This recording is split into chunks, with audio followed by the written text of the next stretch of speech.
Good morning students. हम लोगों ने टूल्स यूज्ड इन बायोटेक्नोलॉजी कर लिया था। अब हम लोग करेंगे procedure done in biotechnology.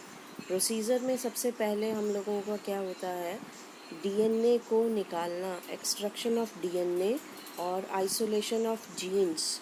DNA को निकालना फ्रॉम द सेल्स। तो सेल्स को आप डीएनए किस तरह से निकालते हैं, ये जो है रेफ्रिजरेटेड सेंट्रीफ्यूगेशन टेक्नोलॉजी से निकालते हैं। यूजुअली सेल को पहले ट्रीट किया जाता है काइटिनेज से, जो मिडल लैमेला को डिसॉल्व करती है, लाइसोजाइम से जो कि एनिमल सेल को ब्रेक करती है, सेल्यूलेज से जो कि प्लांट सेल को ब्रेक करता है, उसके बाद राइबोन्यूक्लिएज और प्रोटीएज। ये एंजाइम्स जितने भी हैं, इनसे ट्रीट करने के बाद सेल की, अगर वो प्लांट सेल है तो सेल वॉल और प्लाज्मा मेम्ब्रेन ओपन करेगी, अगर वो एनिमल सेल है तो प्लाज्मा मेम्ब्रेन ब्रेक करेगी, और उसके बाद हम उसमें उसको ट्रीट करते हैं राइबोन्यूक्लिएज और प्रोटीएज से, ताकि आरएनए और प्रोटीन्स डिज़ोल्व हो सकें और हमें सिर्फ डीएनए मिल सके। डीएनए सेपरेट हो जाता है इन सब चीज़ों से। उसके बाद इसमें हम इथेनॉल ऐड करते हैं, चिल्ड इथेनॉल, जिसकी वजह से डीएनए ऊपर प्रेसिपिटेट ये फ्लोट करना शुरू कर देता है। ये जो है, उसके बाद हम इसको जो आपका डिज़ायर्ड डीएनए को इसमें से निकाल लेते हैं। इसके बाद हम नेक्स्ट स्टेप, डीएनए जो अब हमारे पास आ गया है, उसमें से डिज़ायर्ड डीएनए निकालने के लिए उसको हम रिस्ट्रिक्शन एंडोन्यूक्लियस से ट्रीट कराते हैं। रिस्ट्रिक्शन एंडोन्यूक्लियस से डीएनए हमारा कट हो जाता है। अब डीएनए को बाकी जो हमारा डिज़ायर्ड डीएनए है, उस डिज़ायर्ड डीएनए को बाकी डीएनए से हम अलग कर लेते हैं। और वो अलग कैसे करते हैं? With the help of gel electrophoresis. Gel electrophoresis एक ऐसी टेक्निक है बेटा, जिसमें चार्ज्ड पार्टिकल की सेपरेशन होती है on the basis of size under the influence of external electric field. बाहर से इलेक्ट्रिक फील्ड हम अप्लाई करते हैं और उस इलेक्ट्रिक फील्ड की वजह से जो चार्ज्ड पार्टिकल हैं वो सेपरेट हो जाते हैं अपने साइज़ के हिसाब से। तो इसको बोलते हैं, इस टेक्निक को हम जेल इलेक्ट्रोफोरेसिस बोलते हैं। इसमें नेगेटिवली चार्ज डीएनए को हमने जब कट किया डिफरेंट साइजेस में, रिस्ट्रिक्शन एंडोन्यूक्लियस से, तो उसको हम लोड कर देते हैं। Fragments are separated according to size due to the sieving property of agarose gel। हम लोग एग्रॉस जेल का एक कॉलम बनाते हैं जिसके ऊपर डीएनए को लोड कर दिया जाता है। जेल में छोटे छोटे पोर्स होते हैं और उन पोर्स के बीच में से डीएनए गुजरता है। जो छोटा डीएनए है वो ऑब्वियस है, थोड़ा जल्दी मूव करेगा, बड़ा डीएनए थोड़ा स्लो मूव करेगा, जिसकी वजह से हमें डिफरेंट बैंड्स मिलते हैं।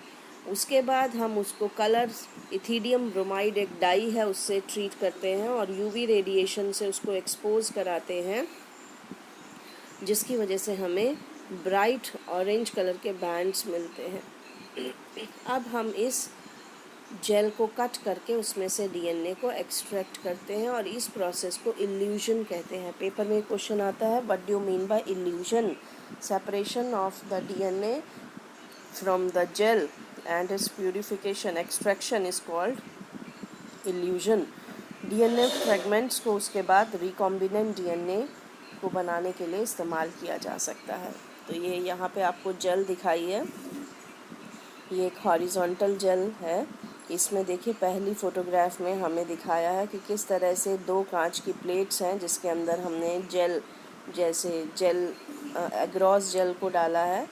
ये सेकंड पिक्चर में लोडिंग कर रहे हैं, ब्लू कलर का डीएनए को इसमें वेल्स में लोड किया जा रहा है और ये आपको दिखाया है। उसके बाद जेल को बफर में डालते रन कराते हैं, इलेक्ट्रिक फील्ड को अप्लाई किया जाता है।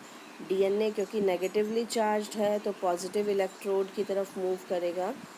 तो आपका जो सबसे छोटे वाले डीएनए हैं वो बहुत फास्ट मूव करेंगे और जो बड़े वाले डीएनए हैं वो स्लो मूव करेंगे।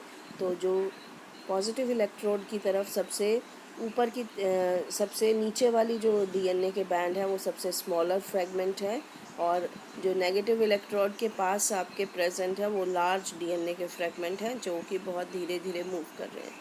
तो इस तरह से हमें ये जेल में पैटर्न्स मिल जाते हैं, एग्रॉस जेल में पैटर्न्स मिल जाते हैं, जिससे हम डीएनए को सेपरेट कर सकते हैं छोटे साइज़ का। इसके बाद हम लोग, अब जो डीएनए मेरे पास आया है बहुत थोड़ा सा है, उतने थोड़े से डीएनए से मैं काम नहीं कर सकती। अब हम उस डीएनए को एम्पलीफाई कराते हैं। एम्पलीफाई का मतलब उसकी मल्टीपल कॉपीज़ बनवाते हैं, and that is done with the help of PCR, polymerase chain reaction. ये आपको दो मशीन्स दिखा रखी हैं।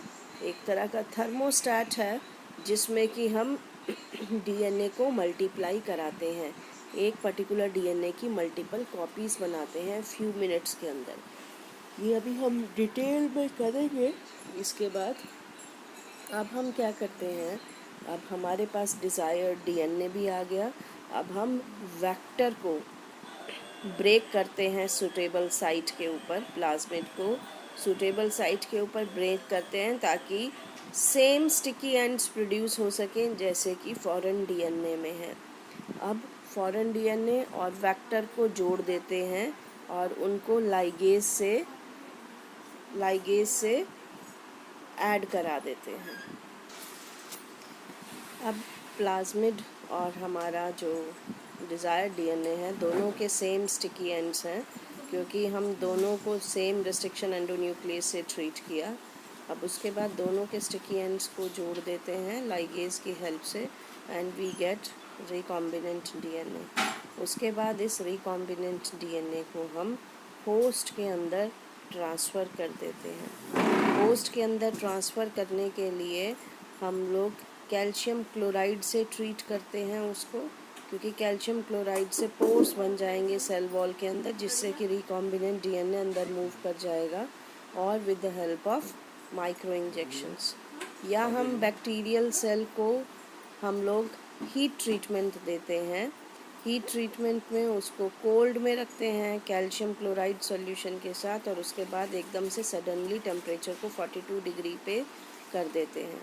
इंक्रीज़ करने से पोर्स का साइज़ इंक्रीज़ हो जाता है और बैक्टीरिया के अंदर डीएनए एंटर कर जाता है। This method is called as, ये इसमें हम लोग बिना किसी वेक्टर के डीएनए को इंट्रोड्यूस कर सकते हैं। अब इसके बाद नेक्स्ट इज़ द मेथड जिसमें हम हेल्प से इंट्रोड्यूस कर रहे हैं डीएनए को। First is the micro injections. Micro injections क्या है कि जब हमने डीएनए को इंजेक्शंस की हेल्प से डायरेक्टली न्यूक्लियस के अंदर इंजेक्ट कर दिया है। Next is the biolistic guns. Biolistic guns में गोल्ड या टंगस्टन के पार्टिकल्स को डीएनए से कोट करके उसको बम्बार्ड कराया जाता है सेल के अंदर, ताकि सेल के अंदर डीएनए इंट्रोड्यूस हो सके। उसके बाद माइक्रो इंजेक्शन हो गया, बैलिस्टिक गन्स हो गई। ये मेथड है जिससे कि हम डायरेक्टली रिकॉम्बिनेंट डीएनए को इंट्रोड्यूस कर सकते हैं। तो आज हम लोगों ने इंट्रोडक्शन तक कर लिया है किस तरह से हम लोग इंट्रोड्यूस करते हैं डीएनए को। बाकी का इसके बाद नेक्स्ट क्लास में करेंगे।